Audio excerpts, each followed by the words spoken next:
जंगली रास्ते से श्रवण कुमार जा रहे थे। उनके मन में होने लगा, मेरे माता पिता तो आँख के अंधे हैं, पैसे तो अच्छे हैं, पैसे तो चल सकते हैं। पिताजी से बोल देते, कहते पिताजी आप तो आँख के अंधे हैं। हाँ बेटा मैं आँख का अंधा हूँ, पैर के लंगड़े तो नहीं। नहीं बेटा मैं पैर से अच्छा हूँ। तो फिर आपको बहंगी बनाकर मैं काहे घुरा रहा हूँ? आप जब पैर से चल सकते हैं तो मैं लाठी का हाथ का सहारा आपको मैं तो थाटन कराऊंगा। चलिए पैदल चलिए। वो भी समझदार थे। पिताजी कहते हैं बेटा ये जंगली रास्ते में कैसे चलेंगे?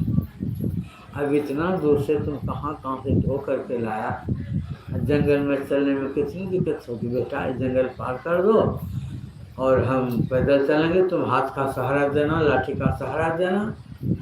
समझा कर कहा तो मान गए।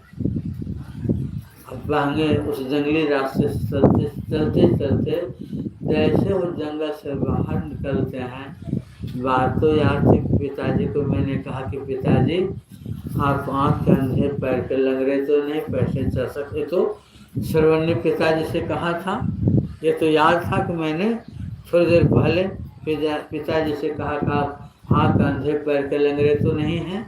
वो कहा था, याद तो था। लेकिन जैसे जंगली रास्ते से बाहर निकले, बहंगे रख करके और श्रवण कुमार पिताजी का चरण पकड़कर उनके चरणों में माथा रख करके फूट फूट करके रोने लगे। पिताजी मैंने आपको कैसे कह दिया आप आँख के अंधे, पैर के तो लंगड़े नहीं हैं? पिताजी मैं आपको कैसे कह दिया, मुझे समझ में नहीं आता है। और मैंने जैसे कहा, यह कहते कहते मेरी जिह्वा गल कर नीचे जमीन पर क्यों नहीं गिर गई? कैसे मैं आपको कह दिया? पिताजी हमको क्षमा कर दीजिए, मैंने कैसे आपको कह दिया?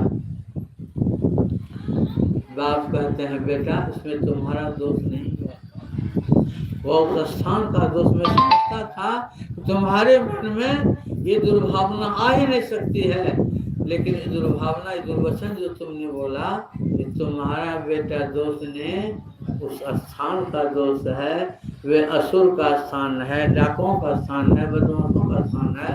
वहाँ बहुत खून खराबा हुआ है, बहुत यातनाएं हुई है वहाँ पर, बहुत कटु व्यवहार, बहुत दूषित व्यवहार हुआ है, जिस कारण बेटा वहाँ की मिट्टी भी अशुद्ध हो गई है और वहाँ का वातावरण भी अशुद्ध हो गया है। इसलिए बेटा तुम्हारे मुंह से ऐसे बात निकली थी बेटा, तुम्हारा कोई दोष नहीं था। मैं इस बात को समझ गया था, इसीलिए मैंने तुमसे कहा कि बेटा अरे इतना दूर ढो के लाए हो तो कम से कम जंगल पार कर दो, नहीं तो मैं उसी में पैदल चलता। देखिए कितना ऊंचे दर्जे का भक्त था, उस ऊंचे दर्जे के